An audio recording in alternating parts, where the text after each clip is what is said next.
Well, good evening, y'all. This is the Hillbilly Think Tank. We are now into Taco Thursday. Thank goodness. But this is Spencer Keck coming at you live from Tunnel Hills, Kentucky, with the Hillbilly Think Tank. Here in Hardin County, Kentucky, we know that life, liberty, and the pursuit of happiness is what it's all about. And I am running for magistrate in the 3rd district here of Hardin County and would love to have your vote. Or if you can't vote for me, tell your friends to. Y'all, I am the educated hillbilly. No, that's not an oxymoron. Don't call me a moron. There have been educated, erudite, and emancipated hillbillies since my family came through the Cumberland Gap with Daniel Boone and Squire Boone and along Hunter Freeman. Matter of fact, one of my ancestors' last names, that's my great grandma, was Freeman. That's her maiden name. So, can't tell me that hillbillies are ignorant and don't know how to read, because I actually teach English language arts at public school. That's my new gig since I retired from the military. I was in the U.S. Navy from 1990 to 2014. I was in the hospital corps. So first combat was in the Gulf War. My second combat action ribbon came after I was on deployment with the 15th Marine Expeditionary Unit in 2001, and the attack happened while I was in Australia with the Marines. Man, never forget that night. Well, why do I say this? Because I had some people complaining about me talking against this war in Iran. And asking me if I didn't think I was unpatriotic. Well, you know what? I fucking think that I am a patriot. I know I put my life on the line.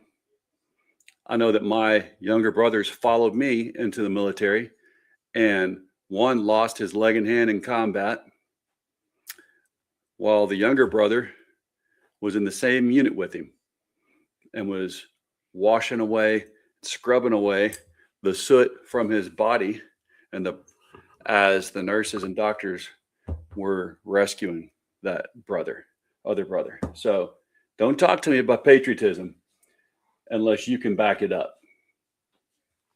Just because I don't support sending folks like my brothers to the Middle East again to fight for some oil, or we don't even really know what we're fighting for. Yeah, don't tell me I'm not a patriot.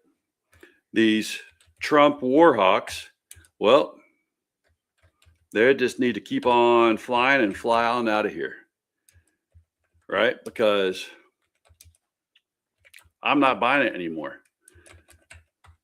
I believe that we can spend our taxpayers' money on a lot better things than getting our sons and daughters killed.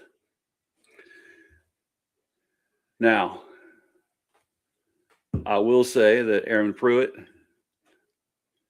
here's to you. This is your day. Our flags are at half staff here in Kentucky, and we honor you. We salute you. Now, what else, though, is happening? Have we seen these Epstein files opened up? Have we seen Pam Bondi come like she's supposed to? She's been subpoenaed. She's supposed to go and give an accounting for what she did with the handling of the Epstein files. Time's a ticking there, Blondie. That bimbo needs to get her hiking shoes on and get right in there to testify. In the meantime, let's take a little look, see what else has been happening since, thank God, we had Taco Tuesday. All right.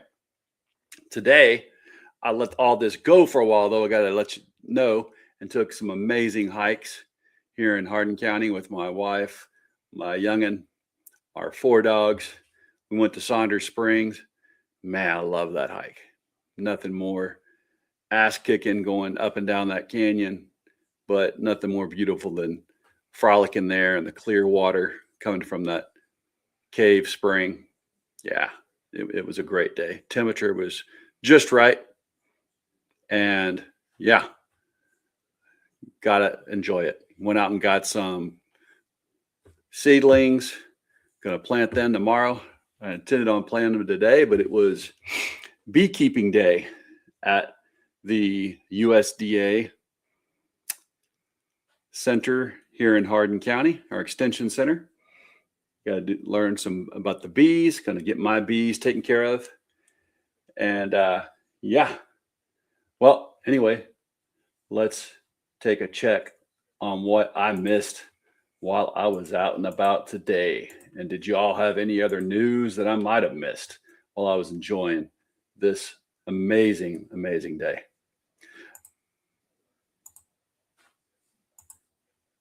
Did you realize that the Iran war has doubled Russia's main oil revenue to $9 billion in April?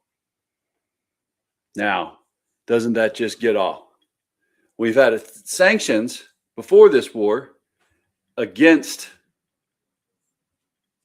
Putin and Russia and their oil, and we had sanctions against Iran and their oil.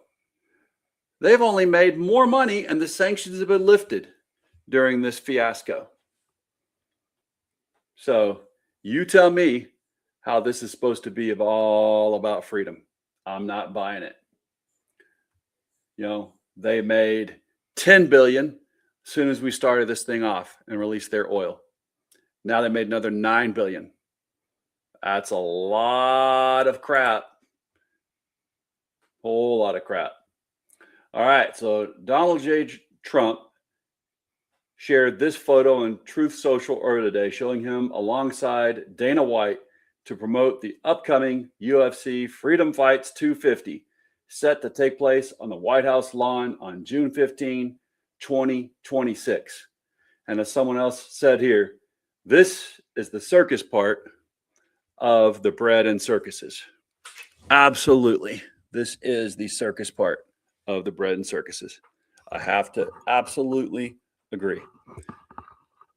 I never thought that I would see our White House so demeaned, but there's nothing he won't do, right? As this guy says here, nothing says presidential like a UFC fight on the lawn. Yeah. And another person here says, so who's paying for this? Absolutely. Got to ask that question. So it's crazy to think that people chose Trump and MAGA over their own family members, friendships, and potential relationships. And for what? Especially now that he is tanking in popularity. But there's still those 31% that hold on dearly to their cult leader. God help us. All right. And if this don't beat all, so we know that Kristi Noem bought on the government dime a special plane that she and her lover, Corey Lewandowski, flew all over in while going back there to what they called the fuck pad in the back. They had their bed all made up for their sexual encounters, leaving her husband alone at home to find, I guess, special ways to satisfy himself. That's how he got into the bimbofication of himself. Well, now that plane has been given to Melania. And she is flying around in that plane herself. Has she got a boyfriend on the side now, I wonder? Does, Trump needed to shut her up or about something, keep her quiet about something? Because Melania Trump says she never had a relationship with Epstein. Yeah, and if we believe that, I guess we're the most gullible, right? So, yeah, sorry. We know better. We know absolutely better.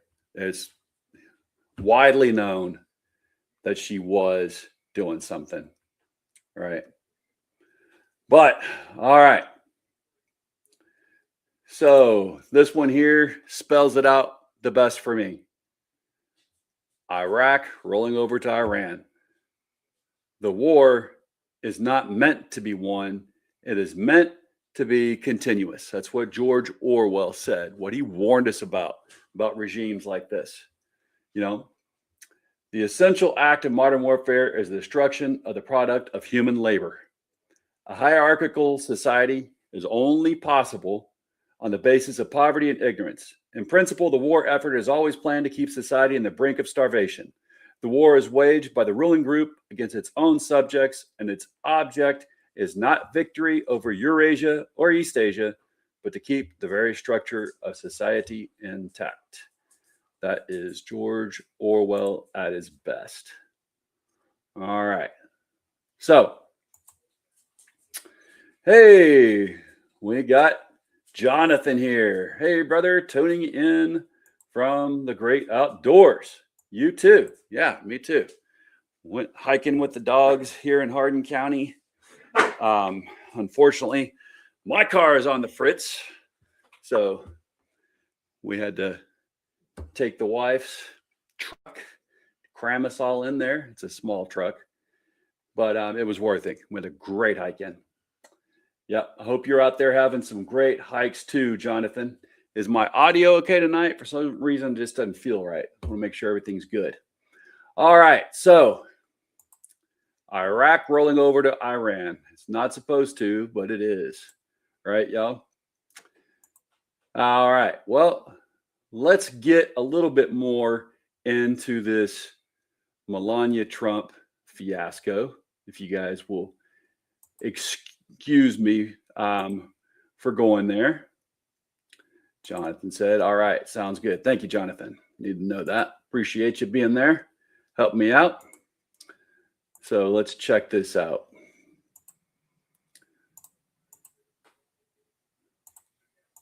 Right now, it's not an accident that all the media outlets are replaying her speech over and over again. Her curated, scripted speech.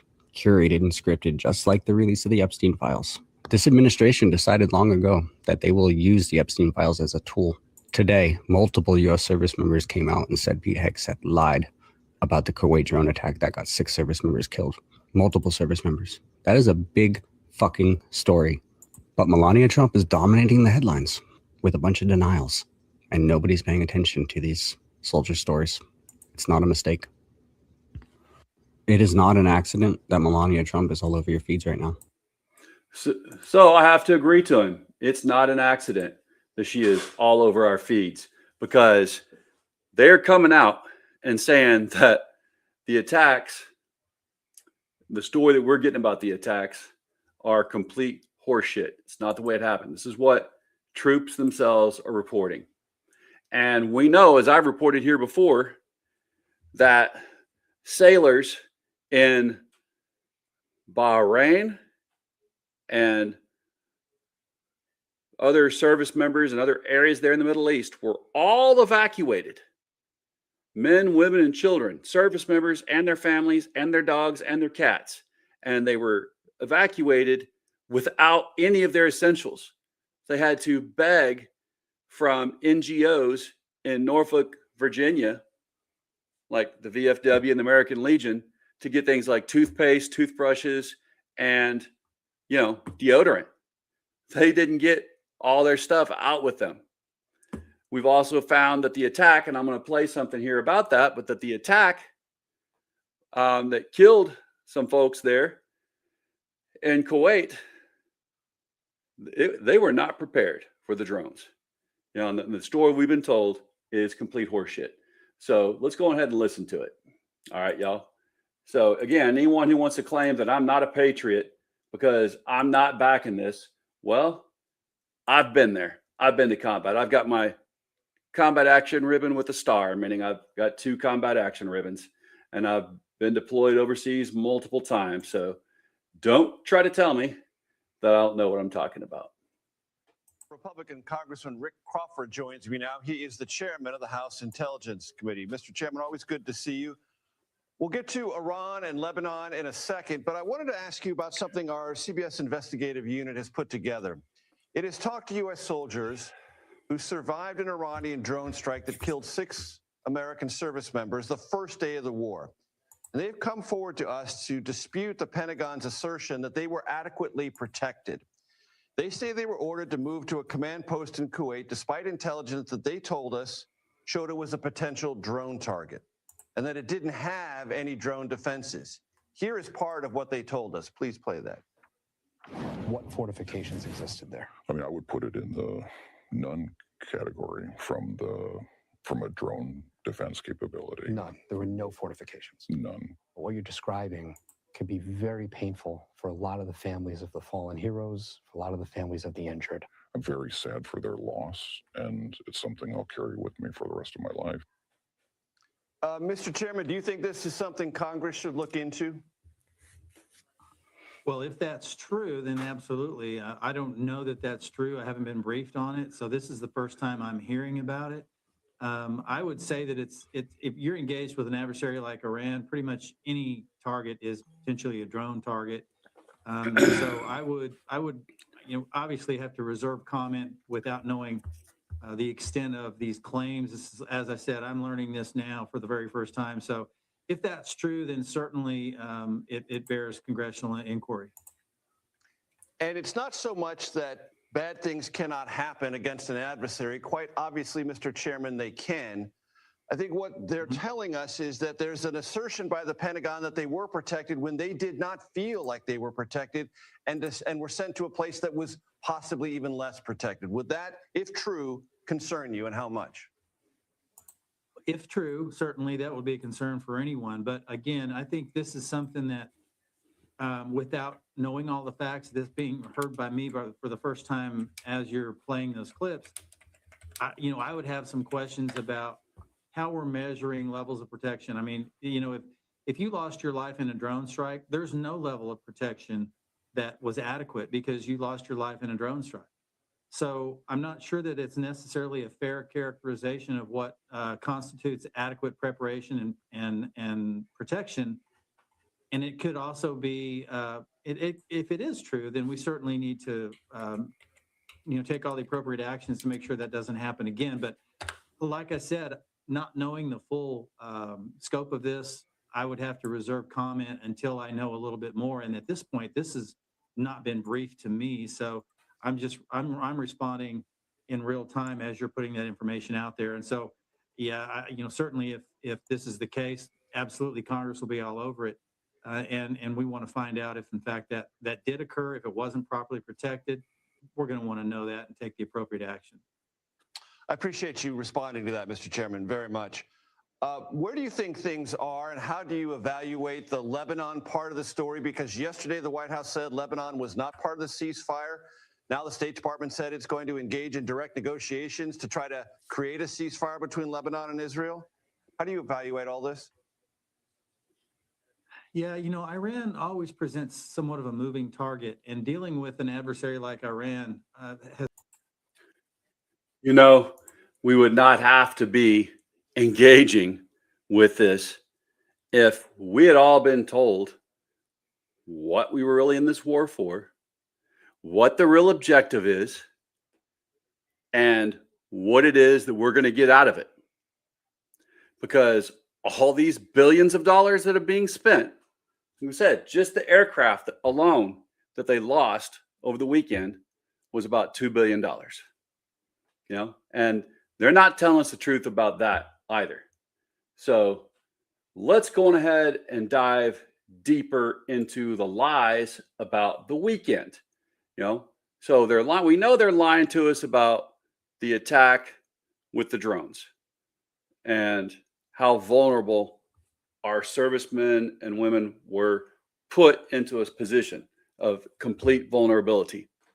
They were in 10 shacks, basically, when they got hit. They should have been in something highly reinforced for attacks, but they weren't.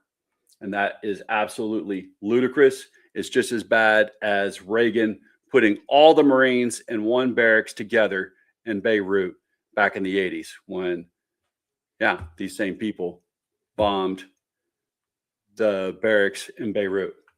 But let's look at what a CIA operative is saying really happened over the weekend. And I got to tell you guys, this makes much more sense that it wasn't something that started off as a rescue mission, that it started off actually as a special operations mission meant to go in with special operators and go in and grab the enriched uranium and take it out of the country. But it went awry.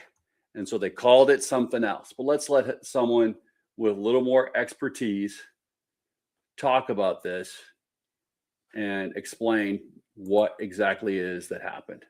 And it makes far more sense than the bullshit story we heard Tuesday.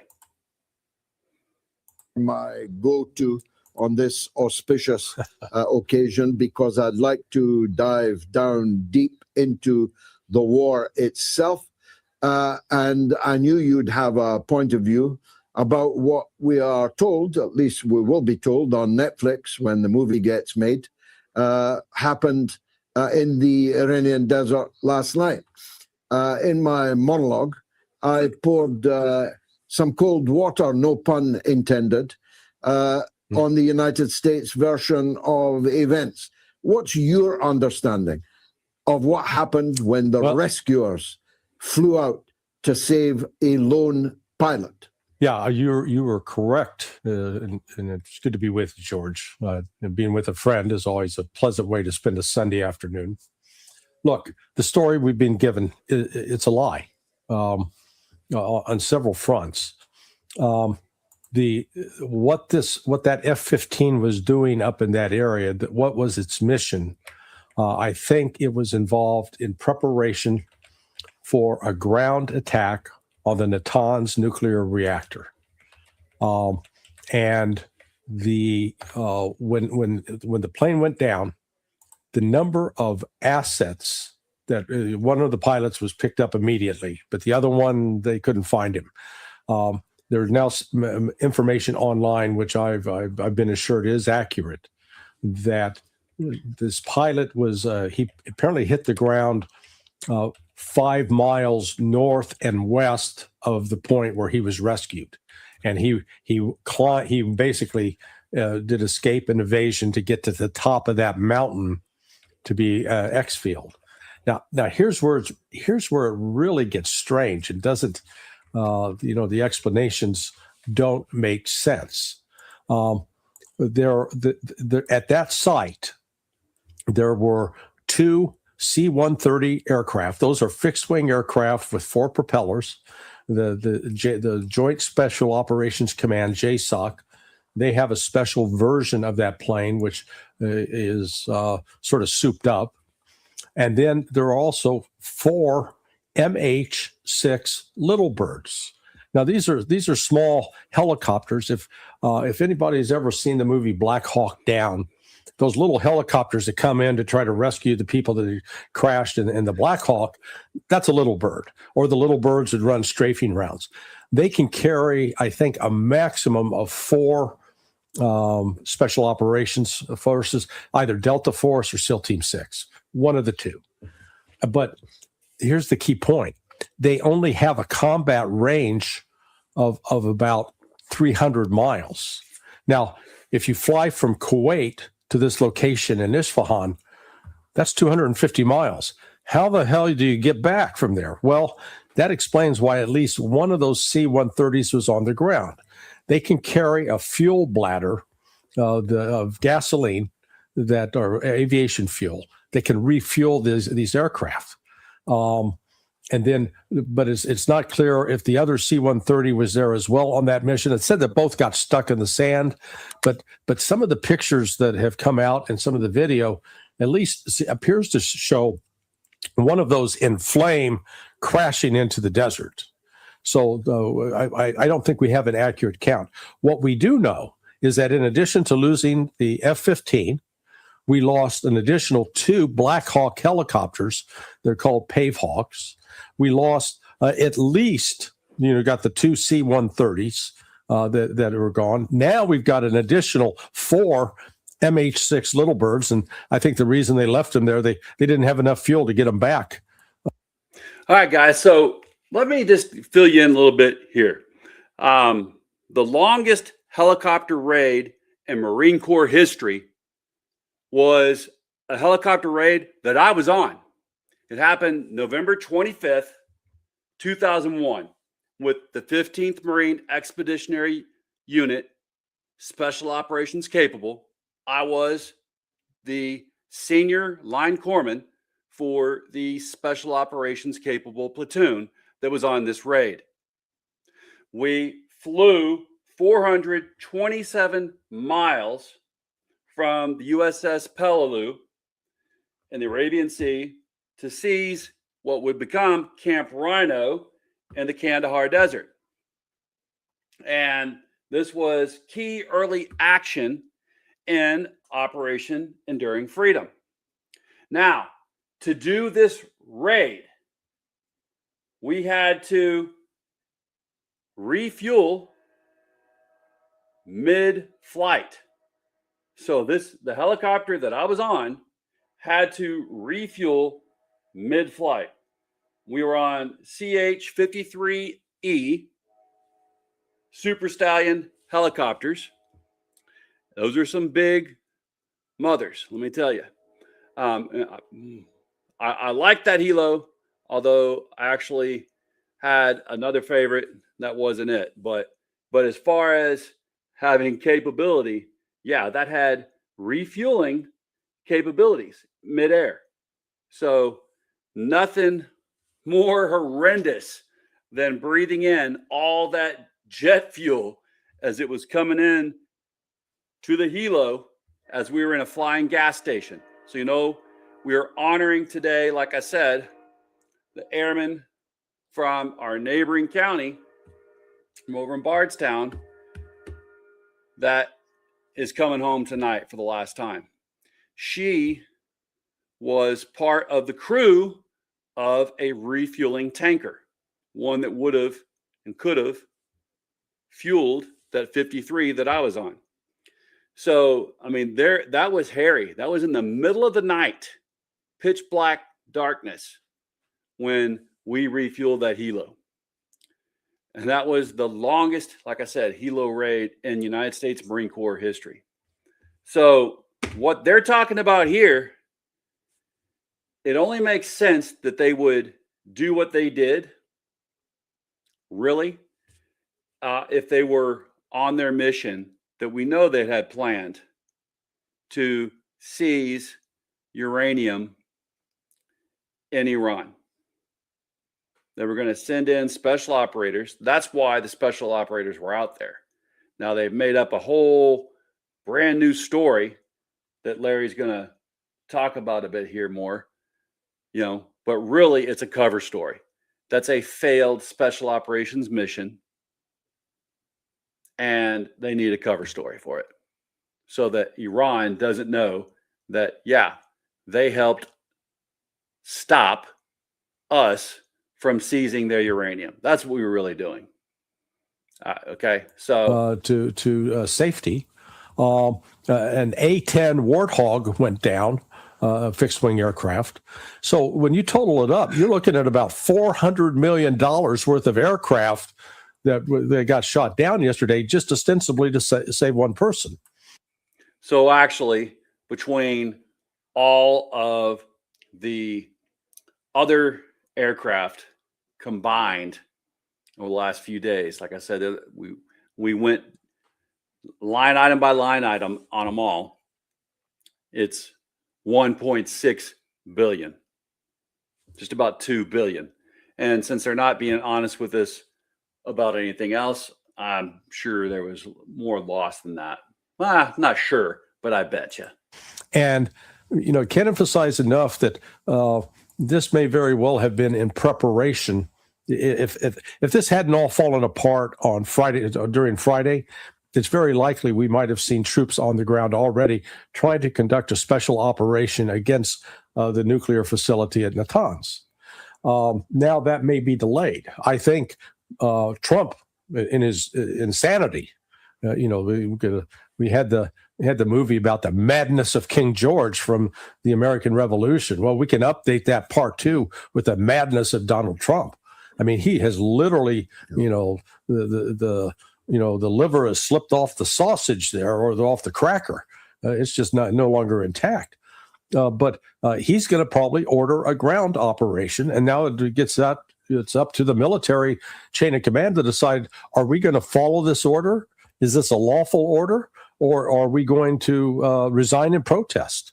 Because anything else at this point is going to result in more American casualties. And the claim that they just rescued this one pilot, again, here's what doesn't make sense. Why didn't they just send in the one Black Hawk to grab this guy off the mountain? If he's up on the mountaintop, you can hover, lower a PJ, the rescuer from the Air Force, and haul him up into the bird. But no, they had to send out 4 little birds, which means there must have been some sort of firefight, and we have no information actually about the number of actual casualties that were caused. So it's just, go get yourself a big bucket of cold water and keep pouring. So from just counting up in my head from what you said there, the United States lost multiple aircraft. They must have lost multiple men, killed and wounded. I've decided not to show the picture of the skull that I've got on my telephone now, but at least one of these United States airmen is very definitely dead in the debris of that aircraft. So multiple aircraft, multiple casualties, hundreds of millions of dollars.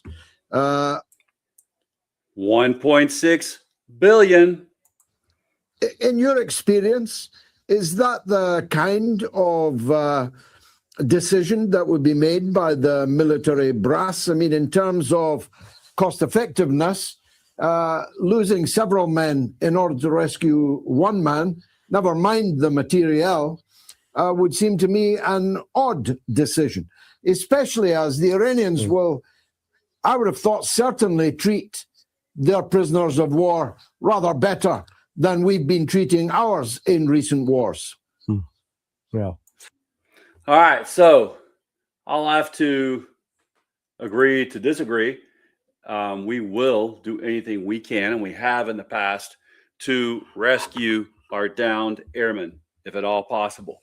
So that part is not far-fetched. What is far-fetched, yes, is the fact that they would send in 2 C-130s, all those little birds, and instead of sending in helos like I went in on the longest helo raid in history, they could have refueled in flight, had the refueling tankers circling in a safe area, and been ready to refuel again on the way out if necessary. So the idea that the C-130s went in to rescue the pilot with all those AHIPs to rescue one pilot, it's ludicrous. I'll just say it. PJs and CSAR, they're more than capable of rescuing pilots. And we had numerous aircraft go down in the period that I was in Afghanistan, which was in that immediate entry in country into Pakistan, Afghanistan. And yeah, we didn't send in Delta or, and all these other SEALs. We didn't do that for one pilot. We had very capable forces to go in and rescue pilots that were downed in the very beginning of the war. So, that's horseshit. I wasn't part of the trap platoon. That is the platoon that goes in and rescues Marine Corps downed pilots. But some of my fellow corpsmen that were part of that platoon with the Marines, they went on a mission and did that. So, yeah, this is absolutely not adding up. All right.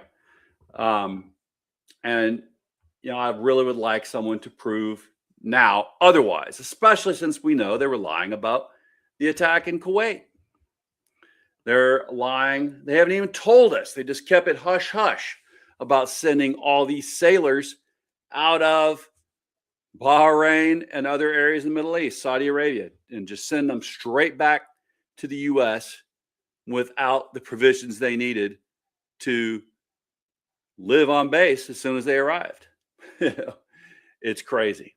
That's all it is. The lies and the cover up are incredible. So, yeah, you can call me unpatriotic, but you know what? I appreciate and I would do anything to help the servicemen that are and women that are in harm's way now. Well, I've been there. 2 wars. First Gulf War, Operation Enduring Freedom, and deployed multiple times. Even after. So, yeah, you can call me crazy, but this is not adding up. All right. Hey, I want to give a quick shout out, if he's still there, to Ron Jones. Ron Jones, you guys might remember a few months back, he was on here with Vincent Thompson, who is a local Hardin County candidate for Senate. He is running as a Democrat, trying to get the nomination to run for Mitch McConnell's seat. He was on along with Ron Jones, who's a cowboy out in Montana. Used to own a few thousand acres out there, and he used to let me hunt on it. I got some great bucks. Matter of fact, let's see if I can show one of them here. Yep. There's a buck I got out there on Ron's place. Man, much appreciate Ron. Ron is one of my personal heroes. Worked hard. Ron is in his early 80s now, and retired from being a rancher.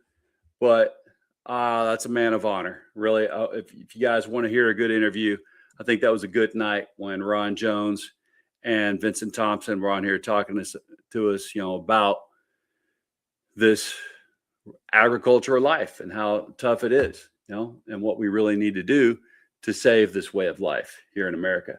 So, Ron, thanks for being on. And let's see. So, Jonathan, that's the question, right? That one of the guy that was there on that last interview, he said he has a picture of the skull of a dead pilot, basically. And so, I wasn't ready to believe that they would lie to us about the number of casualties and injured, but it's obvious now that they are. So, guys, let me tip again one more salute to our fallen airmen from Bardstown. Some bourbon, no ice, because I'm not down with ice. And let's roll on. So now, we talked early in this segment about how Russia is making a shitload of money off of this war, and we're allowing them to. We've lifted our embargoes against them. So they've got all the money in the world they need now to keep on attacking Ukraine and then to move on if they want, I guess, because we're not being a reliable ally. Let's go look at what nefarious activities they're up to besides being able to get so much more money for their debacle in the Ukraine. So the defense secretary overseas is responding after Russian spy submarines have been seen off of their coast. Let's hear this one. And to President Putin, I say, we see you. We see your activity over our cables and our pipelines. And you should know that any attempt to damage them will not be tolerated and will have serious consequences.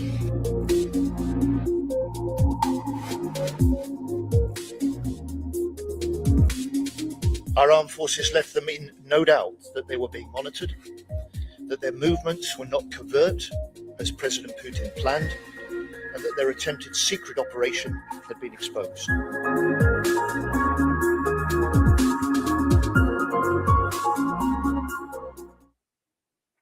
All right, well, y'all, I will tell you, it is no joke. We know that Russia is up to no good, and we're just enabling them. We've got the enabler in chief and Diaper Don, our Commander Bone Spurs. He fucked up, just say what the fuck it is. Fucked up a mission over the weekend that was intended to go grab uranium with special forces. You know, it'll come out in the history books. And they tried to cover it up. You saw Whiskey Pete, Keg's Breath, and Diaper Don were silent. It was completely silent for about 2 days there while this was happening. And yeah, they're really pissed because supposedly somebody leaked a little bit about what was happening and what was going on. And they're trying to find that leaker. Yeah, they don't want it to be obvious that this president is just flying by the seat of his pants. You know? And we know that the weekend is when this guy loves to do crazy shit. Venezuela, weekend. You know, anytime that they know the stock market is not looking and not going to react crazy and go bonkers, they try to have weekend operations. You know, talk about a weekend at Bernie's. We got a nearly dead guy at the wheel pretend to be alive, and everyone else just yanking his chain. So we'll call it Weekend at Donnie's. That's what it was. And now we're trying to recover from it as he nearly sent us off to a nuclear holocaust all the way up to Tuesday. So we're just in the aftermath of that. Lie after lie. Well, so in addition to that horse crap, as I was saying earlier, Melania Trump is now flying around in the fuck plane of Kristi Noem and her fuck stick, Corey Lewandowski, on our taxpayers' dime. Let's get, if you don't believe me, we got some honest journalists here still keeping it real. And let's check it out. That $70 million luxury jet, it's now Melania Trump's. Would say that the American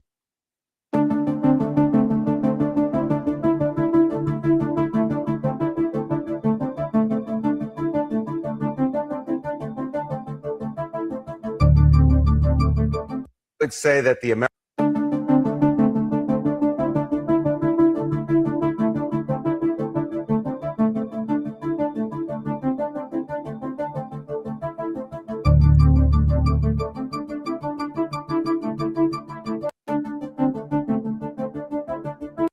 So $70 million luxury jet. Remember the fuck shack for this lady and her boy toy. You know, that $70 million luxury jet is to be repurposed for Melania Trump's personal fucking use. When in the history of this country have you ever seen a first lady get her own luxury jet? Bad enough that this president accepted a gift from Qatar for, his own personal use as president. Air Force One just all of a sudden became a gift from that country. And then, if you recall, Qatar now has their own base in our country, a Qatari base in our borders. And we talk about America first. From this guy, I don't think so. So, y'all, the grift just keeps on grifting. Taxpayers' money now going to fly the first lady on the fuck shack. So, yeah, sorry I'm dropping them tonight, but y'all, apparently y'all don't care. He can do whatever he wants. They can grift and grift and grift on, and no one's going to say anything. So I'll drop some F-bombs until we can really decide that we want to be a principled country. We have got, again, farmers here in this county who cannot afford to put diesel in their tractors at $5.60 a gallon. They can't afford to buy the fertilizer that's not, done anything but gone up in price. They're being gouged by the fertilizer companies. The fertilizer was already here and ready before this war started, but now they're gouging all the farmers because they can. Nothing's stopping them. The guardians of the pedophiles aren't stopping the gouging. It's what, 30% of their urea needed for fertilizer has to go through the Strait of Hormuz. And yet the prices have gone up way more than 30%. Of course, we know that part of this agreement on Taco Tuesday, Trump always chickens out Tuesday, was that every ship that was going to go through the Strait of Hormuz, Iran said, they're going to have to pay $2 million if they were flying the American flag or the flag of any of America's allies. So, well, of course, that agreement has now been blown up literally as Netanyahu continues to bomb Beirut and Lebanon. So, y'all, again, so much money just squandered. This is America's future. And the quote I read earlier from Orwell just says it best. The apparatus is meant to deprive us of our food and necessities, while those in the top just keep on getting richer and richer. The Epstein class has it made, and they'll piss on the rest of us and call it trickle-down economics. All right, y'all. That's all I've got to ramble about tonight. Hope you all enjoyed this beautiful day. It was at least beautiful here in Hardin County. Got some, like I said, great hiking in. The bees.